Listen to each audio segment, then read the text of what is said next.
Welcome back to the Kind of Funny screencast. Of course, I'm Tim Geddes, and I'm joined by the producer slash seducer, looking so good in that Portillo hat, Nick Yeah. Scarpino. I can't figure out the level for these hats, Greg. You're Yeah. a dad now. This is a Sure. dad kind of hat. Do you go all the way down with it? Like, No, that's if the sun's getting you while you push a carriage. If you're pushing the baby stroller and the sun's really nailing you, you pull it down like that. Okay, Yeah. so do I go halvesies or do I go, I know I'm wearing this hat ironically? No, look at my halvesies. hairline? The hat goes up ironically when you're like covered in sweat because you've been having to work in the garage or on some kind of project around here. You're freaking lowering a crib.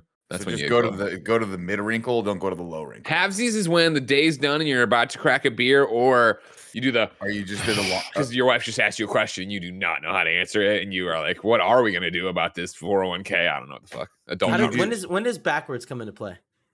Backwards? No, that was a college thing. The time for a backwards hat for a dad is past, unless you're underneath the sink. If you're underneath the sink and you can spin it around to like work on something. Can you give me what I'm the motion, the mannerism when you just finished mowing the lawn and you got that last little patch and the lawnmower breaks? With the hat. You don't want to. The hat doesn't get involved at that point. The hat doesn't get involved at that point. Okay. Well, that's when I have the lawnmower on its side, and I'm underneath there trying to figure out what's going on. That's when the hat goes up and you do this thing. The voice that you hear right now is the big daddy, Greg Miller. Hello, Tim. How are you? I'm fantastic. Very good, very good. Rounding out the group today, we have the one and only from AEW, Fuego del Sol. How you doing, Fuego? What's up? I'm doing great, man. Excited to be back and talk about The Boy.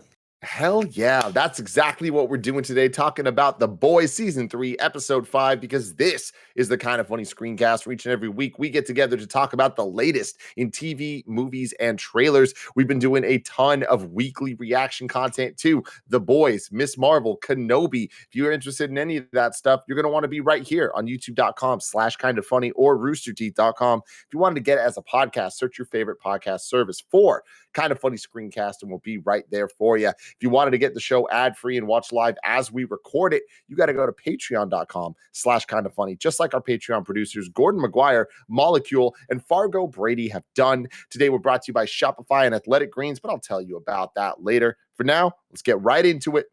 Greg Miller, let's start with you. What'd you think of this episode of The Boys? I don't know how The Boys keeps getting better. I think it's always been great. We've talked about this before and how much we've loved it. I talked about it. I missed last week's episode because of Summer Game Fest, but on our premiere for this season, talked about how you forget how much you miss it. I forgot how great The Boys is at satire, and we think about that for the superhero genre and making fun of the MCU and all this different stuff.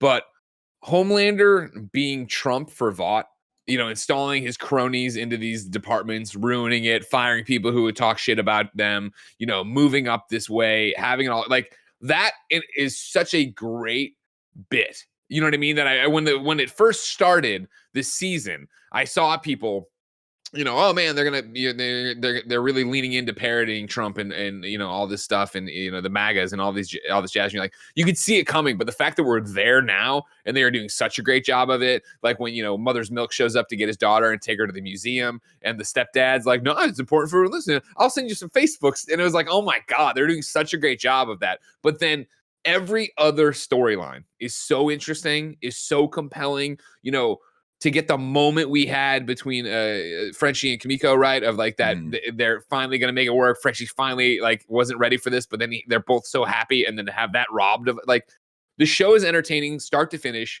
Soldier Boy being, that negative version of Captain America and walking through a 2022 America and being like, what the fuck is going on was so good. I can't wait for more of this. And then fuck Paul Reiser. This is a tour de force episode, Tim. Nick, Paul Reiser being in this show. God, that took me out. That took me by surprise in the best possible way. Yeah, I mean, I we're season 3 of this, and I'm still every bit as into it as I was from the clip. I love how this ended. I think that this is indicative of the show itself. Just having there be those conflict of interest, right? And having to choose between the lesser of two evils, or in this case, the greater of two evils, they hope, and what that does to people's psyches, what that does to their morality, what that does to their interpersonal relationships, the people they love. The Huey Starlight relationship has been up and down for me as far as like interest levels. I think that both actors are great, but I mean, it's one of those things where you keep when you have two characters together for 3 seasons, it can be rough. And so to see them sort of face these challenges in real time and have me gets me back into them. And I think that's starting to be a little bit more of an interesting aspect of the show for me. But overall, like, man, I can't wait to see how this comes to a head for sure. Fuego. Yeah, this show just keeps doing it. Just all the different interpersonal relationships between the characters are so fun to watch. The dynamics between Starlight and Huey, or Mother's Milk and Butcher, and there's just so many ups and downs where you can see. To be able to care about so many characters is such a sign of a well developed show, and I feel like this show has it, man, and I care so much, and the constant ups and downs about these core group of the actual boys is almost more entertaining than anything going on with Homelander, which is wild to say because he's he's the star of this show when it comes to acting wise, but especially on this episode, I very much enjoyed the dynamic of Huey and Annie, and just the way Jack Quaid acted all his scenes out of, you could see the emotion on his face and the despair of trying to figure out, should I take this temporary V again or not? But then just even when the trunk opens up and you see it, you almost see the addiction in his eyes of wanting to take more immediately. He has such a great conversation with Annie, right? Where he's like, I hated it. It was terrible. And she's like, you loved it. I fucking loved it. And you're like, oh my God, you're already a junkie. Like, you can see that happening, right? That spiral. And you understand why, right? You understand that he's a junkie because he's for his whole life been bullied and pushed around. And he is but that's what's so brilliant about him. He's the heart of the show. He's the heart of the team, right? He's the moral center, or at least he used to be. So to watch him slip into a place where all of us understand, if we were in that situation, we probably would unfortunately make the same decision. But to watch him do that and see how that takes its toll, I think the compelling part of this whole thing was Starlight was like, I don't need you to save me, I just need you. Like, you're the person that's like anchoring me to something better, and now you're slipping into this world and you're going to become Homelander. It's going to happen, right? It's just such an awesome place to put the characters. Such a powerful line, and she delivered it so well. Don't want you to save me, I just want you. But you can also tell where Huey's coming from in a sense, man. He feels useless. He feels like the last year of his life was pointless. And to finally feel like you can help and contribute, and then also, and the main reason you want to contribute is to save this person that you love, and to realize she doesn't want this at all. Such a great dynamic, and it's the first time I really felt like Starlight was starting to give up on their relationship, and it was such a compelling way to end the episode, I feel. Yeah, I continue to absolutely love this show. I've been saying the last couple of reviews that it always impresses me how this show does what South Park does, or at least used to so well, which is like be this unbelievable moment in time where it's like they are making commentary on things that are like happening right now, and it almost feels unreal for a live action show of this quality when it comes to set design and character dynamics and everything to be so one for one with what's going on around us. And season 2 felt that way with Stormfront.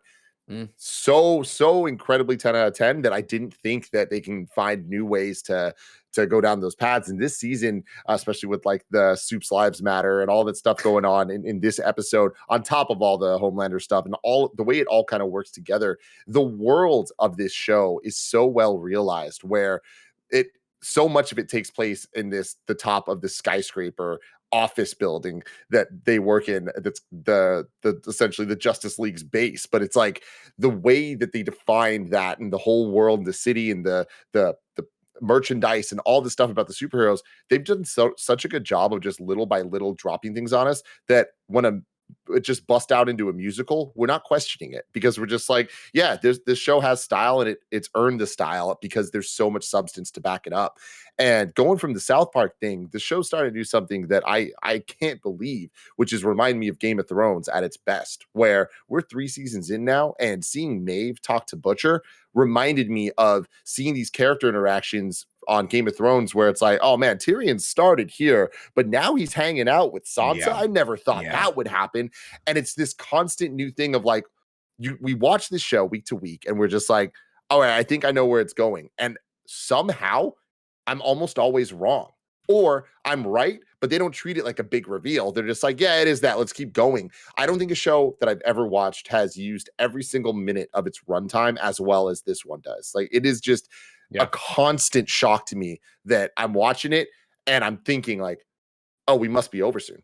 Like this episode's been so good. I can't like, oh, that was a huge moment. They're going to cut to credits here. And then they don't. And there's about 6 more moments. That's every single episode. It is so damn impressive to me. And I love the way they're building it. And I feel like the reveals of the of Soldier Boy being like his ability, and the reason he's the weapon is he depowers you. It's like, that is so freaking cool. It is such a cool thing. And I love that they're introducing it this early in the season, because I'm like, that could have been a season finale reveal. That's the thing. And next season, we're going to fight Homelander. They're like, no. We got more story to tell. And the last thing I want to say to all these points is like the Starlight Huey thing is emblematic of why I think this show is so high quality, where at the end, when Starlight's like, homie, you're lying to me, man. Like, don't do this. And I'm so on her side, and I'm like, fuck you, Huey. Yeah, why are you doing this? Like, treat her right. But then Huey starts talking. He's like, well, I need to do this to save you, whatever. I'm like, yeah, Starlight, get it together, man. Like, Huey's fucking right. This like, for you. I'm so equally on both sides. And like, that is great writing, where like I am rooting for both characters, and I fully understand the logic behind the decisions being made of everyone on the show. So right. And you have that wonderful discussion beforehand with MM and Butcher, where he's like, we got to have a line somewhere. And he's like, fuck your line. And you just go like, that was the one turning point. I was like, oh, Butcher's not coming back from this. This is going to fundamentally change this team forever. The show is so good at throwing you curveballs that I want to go back to that Maeve Butcher moment where I was watching that. I watched this episode with D, and she goes, they're going to bang. And I'm like, nah. And I'm like, you don't know this show, Danielle. I was like, there's no way something's going to happen. Whatever the obvious choice is, they're not going to pick the obvious choice. And then they had sex, and I was like, see, they threw me for a curveball. I didn't think they were going to do it. And they did it. And that was a great scene, too, where she's like, I haven't had alcohol in 4 months. And he goes, for me, it's been a year, as he's drinking the alcohol. And then they're drinking straight from the bottle. And it was like such another one of just like, man, these people are such like, you know, I mean, we talk about all the time of how depressing the show is, or the world is, and like to see them both fall right there, like, oh god. And then before we keep going on, though, let me tell you about our sponsors. This episode is brought to you by Athletic Greens. I've been using AG1 the last few months because I figured it was well past time I start thinking about vitamins, but I'm usually not the biggest fan of their format. So being able to drink a flavored water is much more up my alley. And I'm a huge fan here of the fact that it doesn't taste super healthy. It kind of has like this mild tropical taste to it that I look forward to every morning. With one delicious scoop of AG1, you're absorbing 75 high quality vitamins, minerals, whole food source superfoods, probiotics, and adaptogens to help you start your day right. It's time to reclaim your health and arm your immune system with convenient daily nutrition. It's just one scoop in a cup of water every day. That's it. No need for a million different pills and supplements to look out for your health. Athletic Greens is going to give you a free 1-year supply of immune supporting vitamin D and 5 free travel packs with your first purchase. All you have to do is visit athleticgreens.com/kindafunny. Again, that's athleticgreens.com/kindafunny to take ownership over your health and pick up the ultimate daily nutritional insurance. athleticgreens.com/kindafunny. This episode is brought to you by Shopify. Shopify gives entrepreneurs the resources once reserved only for big businesses to everyone. So upstarts, startups, established businesses, content creators alike can sell everywhere, synchronize online and in-person sales, and effortlessly stay informed. I love how Shopify has the tools and resources that make it easy for any business to succeed, from down the street to across the globe. Our content creator friends use Shopify to manage all their merch sales and stuff, and I recently got Gia a pair of Allbirds from the Allbirds website, which also uses Shopify. So that's an example of big websites using Shopify for their sales. You can gain insights as you grow with detailed reporting on conversion rates, profit margins, and to help you supercharge your knowledge of your sales and your success. You can go to shopify.com/KFgames, all lowercase, for a free 14-day trial, and you can get full access to Shopify's entire suite of features. Grow your business with Shopify today. Go to shopify.com/KFgames right now. That's shopify.com/KFgames for a free 14-day trial. Shopify.com/KFgames. Continue, Nick. I was gonna say, and then obviously her Maeve getting abducted, and I think one of the standout characters of the show that we talk about a lot, but I want to keep talking about is Ashley, is the CEO character, who I think is that actress just does such a dynamic job of hiding the fear just one layer behind the surface, right? Just there was one such a little great bit moment, behind the right, where surface, like Starlight comes in and you see her soften and like she's on Right. Starlight's side, and then she's like, "No, I am still the CEO," and come back full bore on that. because she's What so a great- scared. Yeah. Yeah. Such good emotion showed right there. She's been able to emote that in your face of that almost that dread, and then coming snapping right back into it. Incredibly well acted. Incredibly well acted. It's beautifully done. So I missed the episode last week. Okay. So I didn't get to talk to you guys about Huey's powers of being a teleporter that gets naked, which is so damn funny. And on top of that, him in this episode, I just clenched my butt. Like I just knew what to do. I knew what to Just do. clench my butt and jump forward. That is so funny. But there was another great thing that I didn't get to talk to you guys about last week, which was the insane fight scene feature In Russia? with Kimiko, right? So that was good. Oh, Kev, I'm yeah. about to send you a URL. If you could please bring it up. Mhm. Everyone out there, you too could go to soupporn.com, SUPEPORN.com. I don't know that one. I've already been I there checked twice. it. We're good. Wait, why is It's it in twice. switch to? It's a No, Russian just site. keep it how it is. Yeah, okay. So yeah, you can go in there if you're 18 or over. This is my favorite thing we've Do ever you want me to done. go in there? Yeah, Greg, yeah, yeah. How alive do you feel right now, Greg? I'm in it. I'm so doing it. scared. And it's Oh, all the different yes. dildos that they That's have. incredible. Just keep going in, Kev. I don't know. I'm so scared. I looked. Oh, Okay. it's a bot promotion. It's a promotion. Yeah, for the yeah. show, So it's not- have you guys ever read the descriptions of the episodes? No. Don't They need are to. wild. Like today's or Oh my God, last is that night's the episode. deep? Is it dolphin? Yeah. Yesterday's episode was just like a thing for the park that Countess owns, the chimpanzee thing. The episode before was like the description for a porno using all these sex toys. That's awesome. Yeah. They get it, man. They just get it. Can Anyway, we I talk thought this was funny. This is incredible. Can we talk about the other awesome cameo in this that took me by surprise and completely changed my opinion of Seth Rogen forever? Oh, Yes. God. Yes, we can. First off, obviously he's one of the producers of the show. One of the reasons that the show came to light, which is awesome. So we have him to thank for that. But I don't ever need to see him shirtless masturbating on a camera ever again. It's not. What's It's the difference this. between me and you. Yeah. Okay. Well, I thought he did such a good role or such a good job with that. And I love, it's just him bringing his specific type of humor to this. I thought it was nice. That was nice. But then And I guess taking a turn. I mean, she calls him, cum lord or cum super cum or whatever, 49 or whatever. But I guess he's like kind of playing himself, right? Because he is like, oh, I worked with a chimpanzee once on some film. Like it's like very much just like he's an actor. He's probably just Seth Rogen. Yeah. Oh, I didn't notice that. That's really funny. Yeah, he had a cameo as Seth Rogen in a previous episode, right? I've forgotten about it. That's right. Yeah. Was it season 1? Was it the same time that Haley Joel Osment was there? That's a long time I ago. don't remember. I just know that like I was watching it with my sister-in-law Avery and Paula, and Avery has like literally last week I was like, "Hey, homework, you have to watch all of The Boys so we could start watching it together." And she was like, "Fucking I accept." And she's binged it. So like everything's super fresh for her and she's got different eyes on it. Nick, you recognize that Dustin checks in reference we got there? Oh my God. Was that They're what it listening was? to our show, man. Yeah. Man, we are trendsetters, Greg. I don't know if We're you making know it about happen that over here, but Captain. We love that. This show's bonkers, man. The Paul Reiser, all the Paul Reiser stuff was so funny to me because he's like Kelly LeBron. Look it up. A legend. He's like, what? That's gay now? Fuck yeah, Paul Reiser. Who Oh my fucked God. who? Who fucked who? But I love watching him because I love that. I'm not sure what specific old school Hollywood impresario they're aping, but I'm watching The Offer on Paramount Plus, and Bob Evans is featured, the guy that as a character very prominently in it, and he reminds me a lot of that. So I'm wondering if that's, I don't know, maybe they're taking inspiration from that. But His character was so great. And I love it. He's like, Kelly LeBrook. Fucking Google it. Big L, big B, the others small.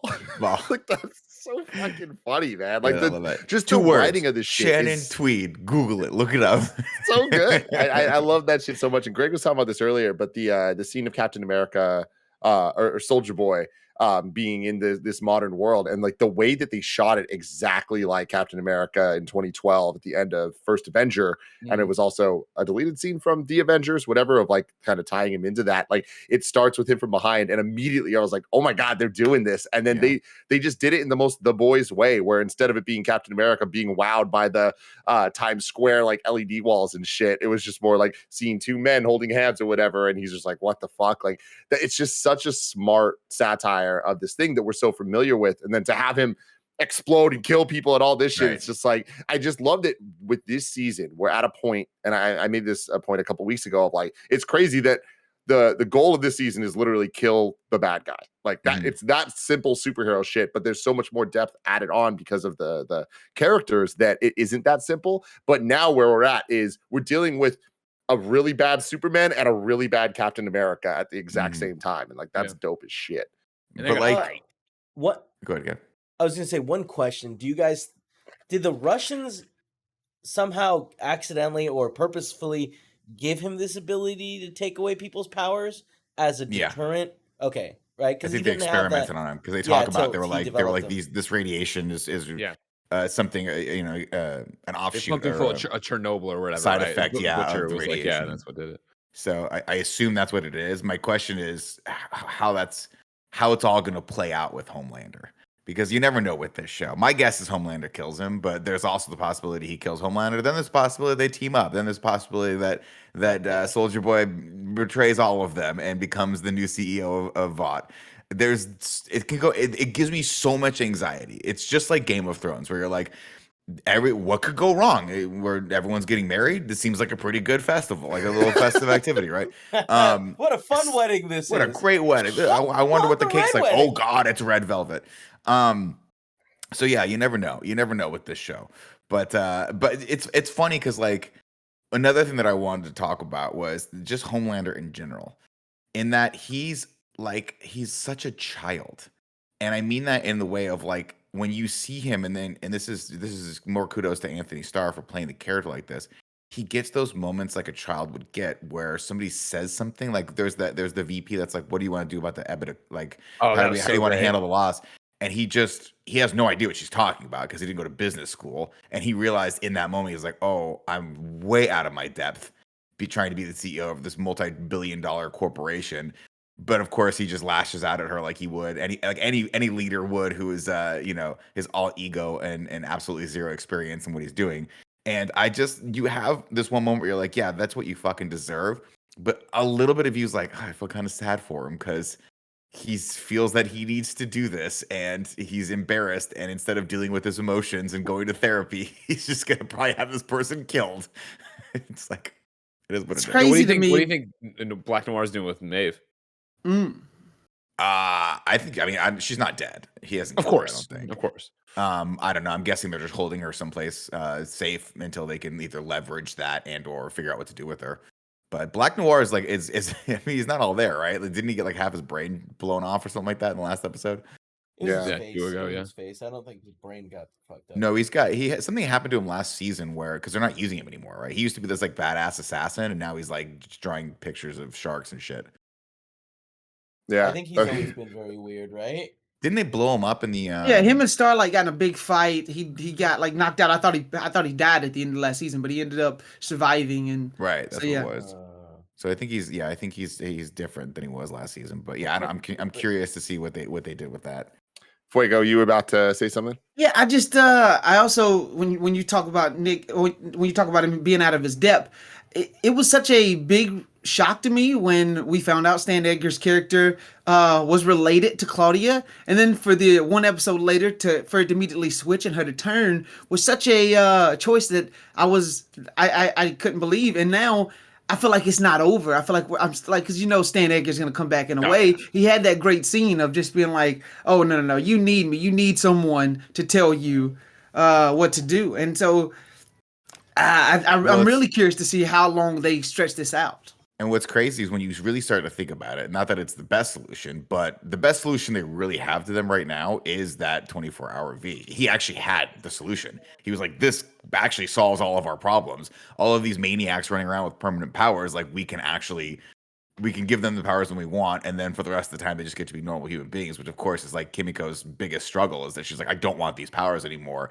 But now you see the other two characters that are like, we'll dip a toe in every once in a while, and I'm sure it's going to have negative results. But the Stan Edgar character is like, it's such a good show, and you're like, someone should kill this fucking guy. And then when he's gone, you're like, we got to get that guy back. We got to get this guy back. He's got Totally. It's way worse without him.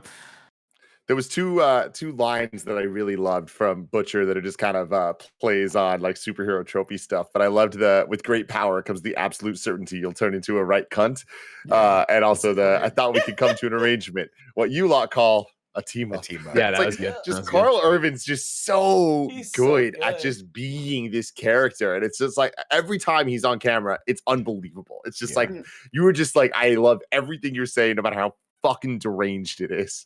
And his accent's just incredible, man. He's got that Russell Brand style accent, way of talking. I enjoy it so much. I had to turn on the subtitles a couple times though, because I was like, when they were drinking and he was talking quietly, I was like, I don't know what the fuck he's saying. Same here. Yeah, but God, I had one more thing I wanted to talk about A-Train and Nighthawk. Oh I thought that was one of the best parts and one of the most fascinating parts of the episode, because obviously you want to talk about stuff that's contemporary, right? Like seeing how all that played out, and then seeing the news coverage afterward, where he's blaming Antifa for the violence at this what was supposed to be a peaceful protest or whatever. It's just or apology, right? Yeah. Was just so completely ridiculous, and unfortunately so mirroring real life in a lot of circumstances. I was like, damn, these guys are not afraid to just throw anything in there. But also banger performances from all around, especially A-Train, who's just continues to be a character that I think is going to be a lot more interesting as the show goes on, because he's obviously betrayed. He got Supersonic killed, and now he's like, I think maybe he's starting to realize the reality of his world. Maybe we've seen this a bunch of times from him, but I think that's what makes it interesting, right? Is that I think the show does such a good job about not being subtle about literally anything. Like everything is so on the nose, but then they take it that extra step further, where it's like they give us it straight up, but then they add context on top of it, and then they add kind of the satire and story around it. That like these moments are sometimes so one for one that I just appreciate that balance that they have of actually saying something, even if they're saying the most obvious thing, like making sure that they actually have a perspective and a point of view that doesn't feel like they're just referencing things in real life, but it's actually like showing why those things are a problem. And I just feel like that is kind of the greatest value of it all, where it's not just like, oh yeah, this is a 1-for-1 and Homelander's like Trump and this is like that. It's like, it says something of like why it being like it's like, yo, got there. This is evil. This is a bad thing. We need to fix that.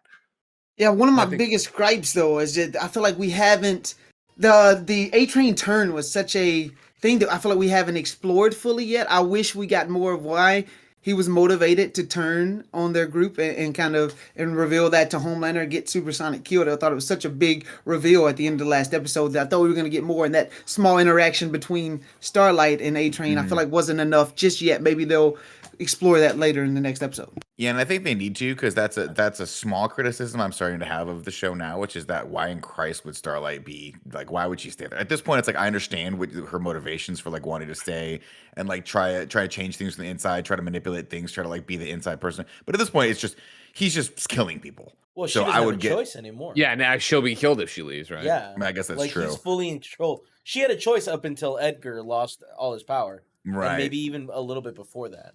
Yeah, but I feel like if it were me, I'd be like, I'm on the run. I'm gonna go with Butcher and the guys, and I'm gonna hide out and like he will want to find you. And it can smell real good. Yeah. Yeah, that was freaky. Yeah, it's like I smell Butcher all over you. I'm like, oof. Yeah, I didn't think about that one, did you, Maeve? Also, a personal thing for me, can you imagine if for some reason that Soldier Boy hits Homelander and Homelander loses his powers? I just want to see what would go on in Anthony Starr's head if he loses his powers. I think we all want to see that. I think 100%. Everyone wants to get that revenge and like see the world have a little bit of justice, which makes me feel like we're not going to see it.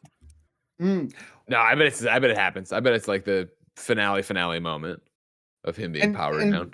Big shout out to Kimiko again, just being able to emote the way she does without speaking. We got that great musical number, and then the first time her and Frenchie kissed, and you could just, it was such a sweet moment for her to get ripped away by Nina, and her and for Kimiko to have to question how Frenchie feels about it with him not coming back. Such a good little teaser for cliffhanger for next episode, and Karen Fukuhara just acted the hell out of that. To Nick's point earlier, right? It was such a great swerve because it was like the kiss, right? And then for Frenchie to be, so taken aback. I was worried him leaving, she would be heartbroken and think it didn't work. But instead, she grins because she realizes they're in love with each other, right? And that this is probably the first time he's ever had real love. And so then for him to get the coffee that looks disgusting because it's in the hospital, and then on top of that, but him have that moment, just that happiness, that moment of wash over him, and then grabbed and ripped away, like fuck. What a show. We'll be back next week and the following weeks as we continue through The Boys season 3. I don't want it to end, but I love how much we still have left. We'll be doing a whole bunch of other stuff. Like I was saying, Miss Marvel, we got the Kenobi finale next week. So stay tuned to Screencast for all that stuff. Fuego, thank you for joining us. Where can people find you? AEW, YouTube, Twitter, Instagram. I enjoy being here, enjoy being on Kind of Funny content. I love this. I love watching you guys doing everything. So shout out to Kind of Funny for sure. Hell yeah, man. Until next time, I love you guys. Goodbye.